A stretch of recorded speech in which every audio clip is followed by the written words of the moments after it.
کہاں ہے وہ مستند یا دلیل یا ایویڈنس شاہد کہ جو یہ ثابت کرے کہ یہ افراد اصل میں امام حسین علیہ السلام اور اس زمانے کے یزید کے ذکر کو کم رنگ کرنا چاہتے ہیں یا اس کو مٹانا چاہتے ہیں، اور اس کی جگہ جو ہے وہ فقط امریکہ اور اسرائیل اور اس قسم کے ظالم لوگ اور پھر مقابل میں جو مظلوم ہیں ان کی بات۔ کیا آپ نے وہ قصہ نہیں سنا جو مشہور زمانہ بیان کیا جاتا ہے کہ جب انگریز نے بر صغیر کے اوپر اپنا قبضہ جمایا ہوا تھا تو اذان کی آواز سن کر اس نے، جو انگریز تھا، ایک آفیسر تھا بڑا، اس نے یہ کہا کہ یہ اذان جو ہو رہی ہے یہ ہمارے لیے درد سر کھڑا کر سکتی ہے یا نہیں؟ اگر یہ درد سر نہیں کھڑا کرتی تو جتنی مرضی اذانیں دیں ہمیں کوئی مشکل پیش نہیں آتی ہے۔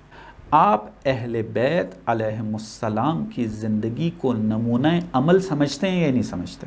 اب ہم نے ان اصولوں کو سیکھنا ہے۔ کہاں سیکھیں؟ منبر ایک سب سے بڑا آپ کہہ لیں کہ ذریعہ ہے ملت کے شعور کو بڑھانے کے لیے۔ منبر حسینی ہی کا اصل موضوع ہے یہ۔ کس نے کہا کہ یہ منبر حسینی کا موضوع جو ہے وہ نہیں بنتا؟ امام حسین علیہ السلام نے کربلا میں شہادت اس لیے دی ہے تاکہ ہم بخشے جائیں۔ کیا یہ مسیحیت والی فکر کی بو نہیں آتی اس کے اندر سے؟ اصل میں مشکل کیا ہے ان بزرگواروں کی؟ یہ پورا جو ایک مکتبہ فکر موجود ہے پاکستان کے اندر وہ یہ ہے، مین مشکل جو ہے وہ یہ پائی جاتی ہے کہ یہ افراد سیکولر ذہنیت کے ہیں۔ اعوذ باللہ من الشیطان الرجیم، بسم اللہ الرحمن الرحیم، الحمدللہ رب العالمین۔ ناظرین، محرم کے اندر ایک خطیب محترم نے ایک گفتگو، ایک بحث کو چھیڑا کہ کافی اس کے اوپر جو ہے وہ گفتگو ہو رہی ہے سوشل میڈیا کے اوپر، کوئی تائید میں بات کر رہا ہے، کوئی اس کو رد کر رہا ہے۔ چونکہ انتہائی اہمیت کا حامل مطلب ہے سیرت کے اعتبار سے، تو میں نے چاہا کہ اس کے اوپر اپنی رائے کا جو ہے وہ اظہار کیا جائے اور اس مطلب کا کہ جو بیان کیا گیا کیوں قابل قبول نہیں ہے اس کو ایک علمی بنیادوں کے اوپر پرکھنے کی کوشش کرتے ہیں۔ آپ مطالب جو ہیں وہ اس کو سنیں گے اور دیکھیں گے کہ وہ بات ٹھیک کر رہے ہیں یا وہ دلائل کے جو ہم دے رہے ہیں وہ ٹھیک ہے۔ بہرحال ایک مطلب میں آپ کی خدمت میں عرض کر دوں، اگر یہ اختلاف جو علمی ہے اور فکری ہے یہ اگر دشمنی میں نہ بدلے، یہ بہت زیادہ اہمیت کا حامل ہے۔ معاشرے کی ترقی جو ہے اس کی آپ یوں کہہ لیں مرہون منت ہے اس اختلاف کی۔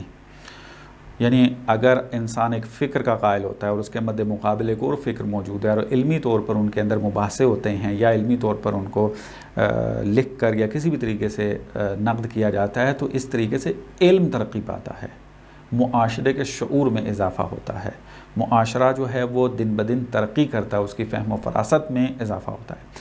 تو میں ایک تقاضا آپ سب جوانوں سے اور سب اپنے سننے والوں سے یہ کروں گا کہ ان علمی اختلاف رہنے دیں اس کو، نہ تو جو نظریہ بیان کر رہا ہے وہ اس کو اس عنوان سے بیان کرے یا اس طریقے سے بیان کرے کہ یہی جو ہے وہ حق خالص ہے اور میرے مد مقابل جو ہیں بس کیا ہو جائیں گے، دین اسلام سے خارج ہو جائیں گے، اور پھر اس کو جو ہے وہ اس طریقے سے اتنی شد و مت کے ساتھ پھر بیان کیا جائے کہ دشمنیوں پہ بات نوبت آ جائے اور پھر مثلا بے حرمتیاں ہونے لگ جائیں الفاظ کے ذریعے، عمل کے ذریعے، تو یہ چیزیں جو ہیں پھر معاشرے کو بہت پیچھے لے جاتی ہیں، اور جو سمجھدار طبقہ ہوتا ہے وہ ایسی فکر سے اور ایسے مزاج سے، ایسے عمل سے پھر بیزار ہوتا ہے، اور نقصان پھر اسی مذہب کا یا اسی دین کا ہی ہوتا ہے کہ جس کے ماننے والے وہ اس قسم کی شدت پسندی اور دشمنیوں کی طرف چلے جاتے ہیں۔ بہرحال یہ میں تو اس کو ایک نیک فعل کے طور پر بھی لیتا ہوں کہ ہمارے معاشرے میں کہ جہاں پر علمی گفتگو کا فقدان پایا جاتا ہے، لیکن جب ایک نظریہ مختلفی جو ہے بنا دیا جاتا ہے یا اس کو انکار کر رہے ہوتے ہیں یا کوئی ثابت کر رہا ہوتا ہے تو معاشرے کے اندر ایک ہلچل مچتی ہے۔ تو میں اہل علم افراد جو ہیں، اہل قلم اور اہل دانش اور اہل زبان کہ جو ممبروں پر آتے ہیں، جو ویڈیوز بناتے ہیں، سوشل میڈیا کے اوپر ایکٹیو ہیں، وہ اس کو ایک نیک فعل کے طور پر لیا کریں، تاکہ چونکہ لوگوں کے ذہن جو ہیں وہ آمادہ ہو چکے ہوتے ہیں اس مطلب کی وضاحت کے اندر، اگر رد کرنا ہے اس کے بارے میں، اگر اس کی تائید کرنی ہے اس کے بارے میں، تو ایک بڑا اچھا موقع فراہم ہو جاتا ہے کہ آپ وہاں پر علمی گفتگو کر سکیں، علمی گفتگو سنا سکیں، علمی گفتگو ان کے سامنے پیش کر سکیں۔ تو اس طرح معاشرہ جو ہے، معاشرے کے جو افراد ہیں ان کے اندر ایک علمی مزاج جو ہے وہ پیدا ہو جائے گا۔ لیکن اگر جو ہے وہ اس کو ہر بندہ ہی فقط اپنی بھڑاس نکالنے کے لیے استعمال کرے تو اس طریقے سے معاشرہ کبھی بھی علمی ترقی نہیں کرے گا۔ تو میں جو اپنا موقف بیان کر رہا ہوں، کوشش ہے میری کہ اس کو علمی بنیادوں کے اوپر جو ہے وہ جواب دیا جائے، اور میری نظر میں جو ممبر کے اوپر اظہار کیا گیا ہے وہ کسی بھی اعتبار سے جو ہے وہ اہل بیت علیہم السلام کا موقف نہیں ہے۔ وہ ایک اس شخص کی اپنی رائے جو ان کے بعض علمی مبانی ہیں اس کی وجہ سے ہے، یا کسی اور وجہ سے، اب وہ خود جانتے ہیں، لیکن جو ہم ان کے کلام سے سمجھے ہیں اور اس کے پیچھے پھر کیا کیا مبانی کار فرما ہو سکتے ہیں ان کو یہاں آپ کے سامنے جو ہے وہ پیش کرتے ہیں۔ مثلا ممبر کے اوپر یہ کہا گیا کہ ہم فقط امام حسین علیہ السلام کا ذکر کریں گے مجالس کے اندر، اور یزید بھی وہ کہ جو امام حسین علیہ السلام کے مقابلے میں آیا تھا اس کا تذکرہ کر کے اس کے اوپر لعنت کریں گے، اور تذکرہ اس مجلس میں یزید کا ہوگا اور اس کے اوپر ہم لعنت و تبرہ کریں گے، اور امام حسین علیہ السلام کا ہوگا، ہم ان کے فضائل اور مصائب بیان کریں گے۔ اس کے علاوہ کسی بھی موضوع کا جو ہے وہ تذکرہ نہیں ہونا چاہیے۔ خوب، یہ مطلب ایک انہوں نے بیان کیا، لیکن جب ہم اس مطلب کو کھولتے ہیں تو اس میں سے ہمیں بہت سارے مبانی ملتے ہیں۔ تو میں چاہوں گا کہ یہ صاحب جو فکر ہیں جنہوں نے یہ مطلب بیان کیا ہے، یہ جو اس بیان کا دفاع کر رہے ہیں، وہ ان مطالب کو دیکھ کر اس کا جواب دینے کی کوشش کریں کہ آیا یہ مطلب اس طریقے سے ہے یا نہیں ہے۔ خوب، آپ اگر پہلی بات تو یہ ہے کہ یہاں پر اس طریقے کا تاثر دینے کی کوشش کی گئی کہ گویا کہ وہ افراد کے جو یہاں پر یزید زمان کی بات کرتے ہیں اور پھر اس کو فٹ کرتے ہیں مثلا اسرائیل اور امریکہ کے اوپر، کہ جو آج جو ہے وہ ہر اس ملک کا دشمن ہے کہ جو ترقی کرنا چاہتا ہے، اپنے پاؤں پر کھڑا ہونا چاہتا ہے اور ظالم بن کر ابھرا ہے یہ امریکہ اور اسرائیل۔ اور آج آپ دیکھیں یہ اسرائیل فلسطین کے اوپر کتنا ظلم کر رہا ہے۔ تو اب مجلس کے اندر جب کہا جاتا ہے کہ ہم آج کے یزید کی بھی بات کریں گے اور پھر اس کے اوپر لعنت و تبرہ کریں گے اور پھر عملی قدم بھی اٹھائیں گے، تو جتنے بھی افراد اس قسم کی بات کرتے ہیں، کہاں ہے وہ مستند یا دلیل یا ایویڈنس، شاہد کہ جو یہ ثابت کرے کہ یہ افراد اصل میں امام حسین علیہ السلام اور اس زمانے کے یزید کے ذکر کو کم رنگ کرنا چاہتے ہیں یا اس کو مٹانا چاہتے ہیں، اور اس کی جگہ جو ہے وہ فقط امریکہ اور اسرائیل اور اس قسم کے ظالم لوگ اور پھر مقابل میں جو مظلوم ہیں ان کی بات۔ ایویڈنس موجود ہیں، فقط آپ اشارہ ہی کر دیں تو سمجھ میں آ جائے گی کہ کون ہے جو یہ کام کر رہا ہے۔ اصل میں بات وہ یہ کر رہے ہوتے ہیں کہ جب آپ مجلس میں آتے ہیں اور ہم ایک طرف سے حق کی بات کر رہے ہوتے ہیں امام حسین علیہ السلام کے حوالے سے، اور ایک طرف سے ہم ظلم کی، جنایات کی، فساد کی بات کر رہے ہوتے ہیں یزید کی شکل میں، یزید کے اس فساد کو، ظلم کو بیان کر رہے ہوتے ہیں، تو اب وہ بزرگان پھر یہ کہتے ہیں کہ یہ والا قیام جو امام حسین علیہ السلام نے ظلم کے خلاف کیا تھا، آج بھی اس زمانے کے اندر یہ ظلم ہو رہا ہے۔ بچوں کے اوپر ظلم کیا جا رہا ہے، عورتوں کے اوپر ظلم کیا جا رہا ہے، بے دردی سے ان کو شہید کیا جا رہا ہے، ملتوں کی ملتیں ختم کی جا رہی ہیں، ان کے اموال کو لوٹا جا رہا ہے، ان کی عزتوں کو لوٹا جا رہا ہے۔ تو یہ مجلس ہمیں درس دیتی ہے کہ ظلم جہاں بھی ہو، جس بھی زمانے کے اندر ہو، ہم نے اس کے خلاف قیام کرنا ہے، ہم نے اس کے خلاف آواز اٹھانی ہے۔ تو آج ہم آج کے ظالم کے خلاف جو ہے وہ آواز اٹھانا چاہتے ہیں، یہ بات کر رہے ہیں۔ تو یہاں پر امام حسین علیہ السلام کے ذکر کی کمی نہیں کی جا رہی ہے، یہاں پر اس زمانے کے یزید پر لعن نہ کیا جائے، یہ بات نہیں ہو رہی ہے۔ بلکہ اسی کو بڑے اچھے انداز میں بیان کر کے اصول استخراج کر کے اپلائی کرنے کی کوشش کی جا رہی ہے کہ آئیں پھر اس زمانے کے اندر کربلا سے درس لیتے ہوئے ہم آج کے زمانے میں ہم حسینی کردار ادا کر سکیں، چونکہ ہم اپنے آپ کو حسینی کہتے ہیں، ہم حسینی ہیں، یزیدی نہیں ہیں۔ یعنی کیا مراد؟ یعنی جو ویلیوز ایک حسینی ایک تحریک نہضت امام حسین و اصحاب امام حسین کے اندر پائی جاتی تھی، اور جو ویلیوز ائمہ اہل بیت اور امام حسین علیہ السلام نے بیان کی ہیں، ہم ان کو اپنانے کی کوشش کر رہے ہیں، وہ ہمارے اندر پائی جاتی ہیں، پس ہم حسینی ہیں۔ تو ہم حسینی ہیں، ایک ویلیو جو بیان کی ہے وہ ظلم کے خلاف آواز بلند کرنا ہے۔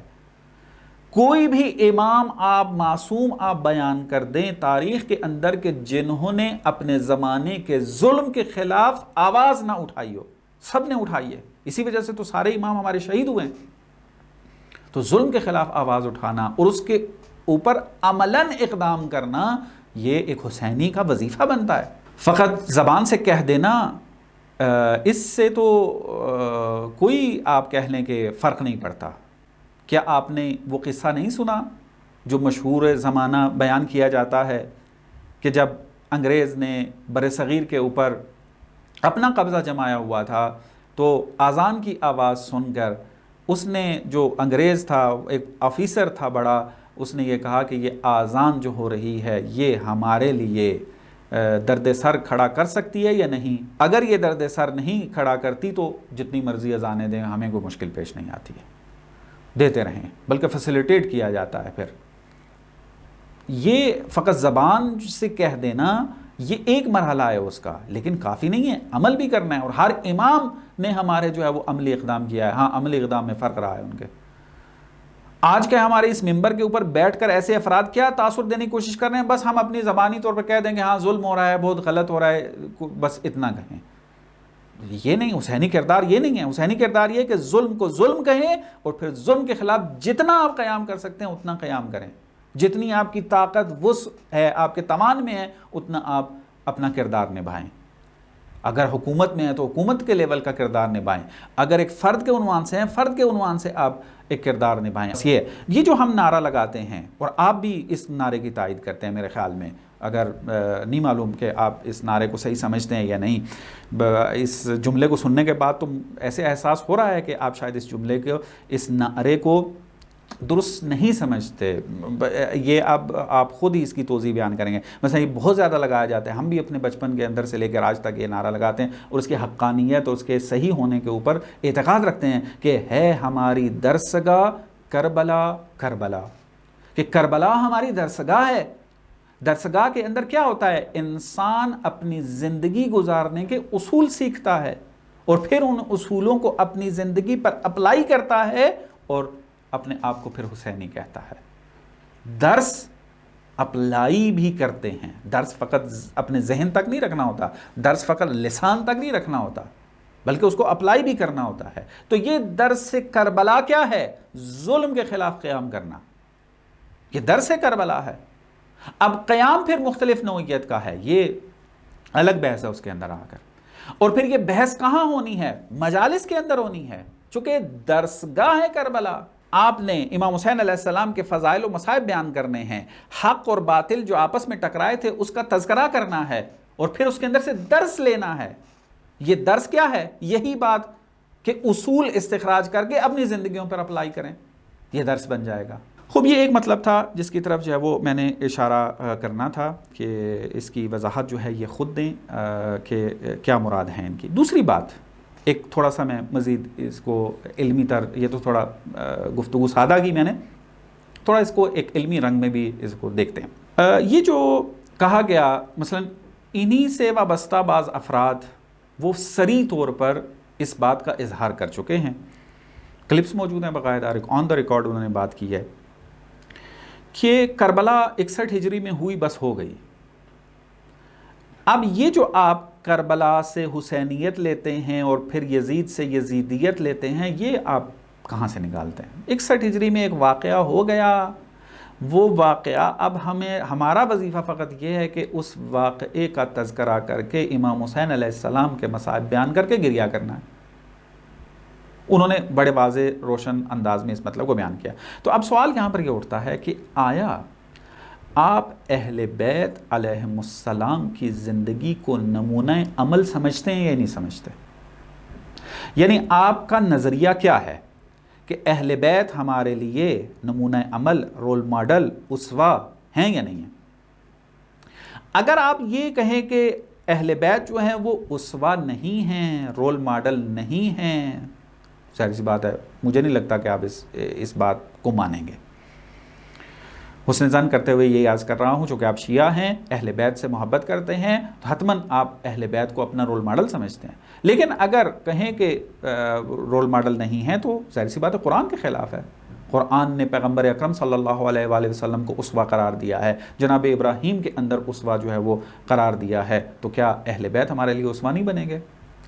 تو اگر کوئی یہ دعویٰ کر دے، جیسا کہ بعض جاہل افراد کرتے ہیں، نابلد افراد کرتے ہیں اس طرح کا کہ اہل بیت کی پیروی ہم کہاں کر سکتے ہیں، اہل بیت ہمارے لیے نمونہ عمل نہیں ہے، ایک مقام کو مد نظر رکھ کر جو ہے وہ پھر اپنے یعنی زندگی اور سیرت کے درمیان جو ہے وہ خلط و ملط کر جاتے ہیں، اس کی طرف میں بعد میں اشارہ کرتا ہوں اگر مطلب جو ہے وہ زیادہ لمبا نہ ہوا۔ بہرحال اگر وہ ہمارے لیے الگو ہیں، ہمارے لیے نمونہ عمل ہیں، ہمارے لیے اسوہ ہیں، تو پھر اس کی کیفیت کیا ہے؟ یعنی ہم اہل بیت علیہم السلام کی زندگی کو اپنے لیے اسوہ سرمشق بنانا چاہتے ہیں، تو اس کا طریقہ کار کیا ہے؟ کیا مجالس کے اندر اہل بیت کا تذکرہ کر کے جو ان کے فضائل، ان کی سیرت کے اوپر بات ہوتی ہے، اس کے اندر یہ مطالب بیان نہیں ہونے چاہیے کہ ان کی سیرت کے اوپر، ان کی زندگی کے اوپر یہ اصل حاکم تھی، یہ اصول ان کے اوپر جو حاکم تھے، اور اب ہم نے ان اصولوں کو لے کر اپنی زندگی گزارنی ہے۔ زندگی اور سیرت کے اندر فرق ہے، یہ بھی بعض اوقات خلط ہو جاتا ہے۔ زندگی یہ ہے کہ امام علی علیہ السلام جو کہ خشک روٹی تناول فرماتے تھے، یہ ایک زندگی کا عمل ہے، لیکن سیرت کیا ہے؟ سیرت اس سے یہ نکلتی ہے سادگی۔ امام علیہ السلام نے جو ہے وہ کیا کیا ہے؟ خیبر کے اندر دروازے کو اکھاڑ پھینکا ہے، یہ زندگی ہے۔ اس کی اصل کیا ہے؟ کہ روحانیت اس کے اندر ایک پاور ہے، طاقت ہے۔ انسان جس طرح جسمانی طاقت رکھتا ہے، اس طرح اس کے اندر ایک روحانی طاقت بھی ہے، اس کی طرف بھی توجہ کرے، اس کی تقویت کے اندر کام کرے، اور روحانی جتنا اعتبار سے وہ مضبوط ہوگا وہ اتنا ہی خدا کے بھی قریب ہوگا، اور اس کی جسمانی قوت کے اوپر بھی جو ہے وہ اثر پڑے گا۔ یہ سیرت ہے۔ اسی طریقے سے آپ دیکھیں کہ ایسے لباس پہنتے تھے اہل بیت کہ جو زندگی ہے ان کی، لیکن سیرت وہی سادگی والی آ جاتی ہے۔ کئی مثالیں اس طرح کی آپ لے لیں کہ زندگی جو ہے وہ اور ہے، اور ان کے اوپر جو اصول یا ان کی زندگی سے جو اصول نکلتے ہیں ان کو ہم سیرت کہتے ہیں۔ ان کی سیرت ہے غریبوں کی مدد کرنا، ان کی سیرت ہے ظلم کے خلاف آواز اٹھانا، ان کی سیرت ہے مظلوموں کی مدد کرنا۔ یہ سیرتیں ہیں ساری ان کی، یہ اصول ہیں کہ جو ان کی زندگیوں سے استخراج کیے گئے ہیں، اور انہوں نے اپنی زندگی میں ان اصولوں پہ عمل کیا ہے۔ اب ہم نے ان اصولوں کو سیکھنا ہے، کہاں سیکھیں؟ منبر ایک سب سے بڑا آپ کہہ لیں کہ ذریعہ ہے ملت کے شعور کو بڑھانے کے لیے، اہل بیت کی سیرت کو بیان کرنے کے لیے۔ کیا فقط منبر اہل بیت کی خالص اور خالص زندگی بیان کرنے کے لیے ہے؟ نا، زندگی تو اگر آپ دیکھیں گے وہ تو پھر قابل عمل نہیں ہے۔ ظاہر سی بات ہے پھر وہ بعض جاہل طبقہ جو کہتا ہے کہ ہم اہل بیت کی زندگی کو فالو نہیں کر سکتے، بس ہمارے لیے نمونہ عمل نہیں ہے۔ نہ، ہم نے زندگی سے اصول لینے ہیں اور ان اصولوں کو پھر اپنی زندگی پر اپلائی کرنا ہے۔ یہ کہاں ہوگا؟ بس اہل بیت علیہ السلام رول ماڈل ہیں ہمارے لیے، اسوہ ہیں، نمونہ عمل ہیں ہمارے لیے، تو وہ اصول مجالس میں ہی بیان ہونے ہیں۔ تو امام حسین علیہ السلام کی ایک زندگی تھی کہ انہوں نے کیا کیا؟ یزید کے جو اس دور کے اندر ظلم کا مجسمہ تھا، ظلم پورا مجسم ہو چکا تھا، اس کے اندر شیطان مجسم تھا، ظالم مجسم تھا، قیام کیا انہوں نے۔ اب وہاں سے پھر ایک سیرت یہ نکلتی ہے کہ جیسے امام علی علیہ السلام نے جو ہے نہج البلاغہ میں ارشاد فرمایا ہے کہ مظلوموں کے مددگار بنو اور ظالم کے خلاف کھڑے ہو، قسم بنو ان کے مد مقابل آؤ۔ تو یہ اصل ہے، یہ سیرت ہے. یہ سیرت کیا ہمیں امام حسین علیہ السلام کے اندر سے ملتی ہے. امام علی بھی اس کو جو ہے وہ حدیث کی شکل میں بیان کرتے ہیں. تو اب یہ کیا مجالس میں تذکرہ نہ ہو اس کا کہ امام نے ایک اپنے دور کے ظالم کے خلاف قیام کیا، وہ دین کو ختم کرنا چاہتا تھا، وہ اسلام کو مٹانا چاہتا تھا، اس نے یہ ظلم کیے ہیں.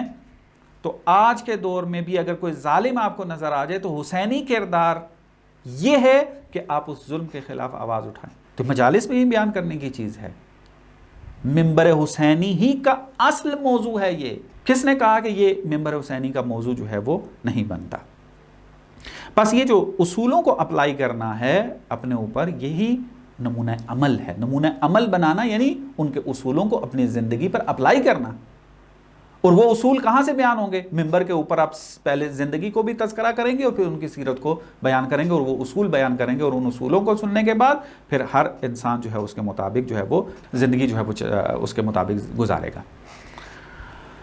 اب اس مطلب کی طرف آتے ہیں کہ جو میں نے پہلے بیان کیا کہ انہی کے ساتھ مربوط ایک فرد اور بعض افراد اس کی تائید میں موجود ہیں کہ ہمارا کام فقط مجلس میں گریہ کرنا، یعنی کربلا واقع ہوئی ہے، ظلم ہوا ہے بہت زیادہ، اب ہمارا اس کربلا کے ساتھ جو رشتہ ہے وہ یہی ہے کہ ہم فقط مصائب کا تذکرہ کریں اور گریہ کریں. خوب، اگر اس نظریے کو کھولیں تو اس کے اندر سے کیا نکلتا ہے؟ تھوڑی سی تفکر تدبر کیجئے گا. اس کے اندر کیا نکلتا ہے؟ اس کے اندر سے وہ یہ نکلتا ہے کہ ایک نظریہ موجود ہے مسیحیت کے اندر کہ وہ قائل ہے کہ جناب مسیح علیہ السلام جو ہیں وہ صلیب پر لٹکے اس وجہ سے تاکہ وہ ہمارے گناہوں کا کفارہ واقع ہو. یہ جو ایک غلط نظریہ ہے، یہ جو بیان دیا جا رہا ہے کربلا کے بارے میں، اس قسم کی بو نہیں آ رہی؟ کیا آپ اس کی تائید کرتے ہیں کہ امام حسین علیہ السلام نے کربلا میں شہادت اس لیے دی ہے تاکہ ہم بخشے جائیں؟ فقط یہی ہدف تھا ان کا کہ میں شہید ہو جاؤں اور میرے شیعہ جو ہیں وہ فقط اس شہادت کے اوپر گریہ کریں، بس یہ ہدف تھا اور کچھ نہیں تھا. یعنی ہمیں بخشوانا چاہتے ہیں، یعنی کربلا میں شہید ہونا یعنی ہمارا بخشش ہونا، ہمارا خدا ہمیں جو ہے وہ بخش دے اس مصائب پر تذکرہ کرنے کے بعد. فقط یہ ہدف تھا.